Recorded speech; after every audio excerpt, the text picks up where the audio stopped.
Joj! Eto, lepo su mi rekli da se u muzeju ništa ne dira i ja diram i onda se strmoglavim. A u stvari diram samo zato što sam gladan. Čuo sam da su se u ovakvim ćubovima u prošlosti čuvale žitarice, pa sam mislio da je ostalo neko zrnce. Mada, eto, sad se pitam odakle mi ta ideja, kad znam da ovaj ćup uopšte nije bio ceo kada je stigao u muzej.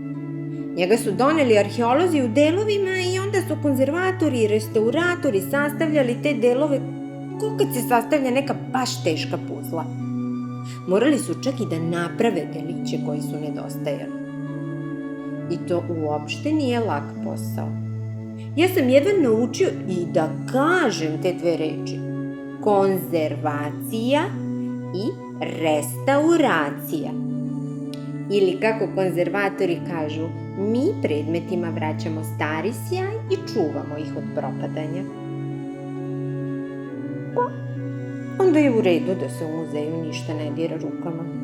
Zamislite da slučajno sav taj trud srušimo i predmet oštetimo.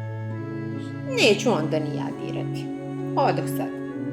Idem da nađem nešto da gricnem jer i dalje sam strašno gladan.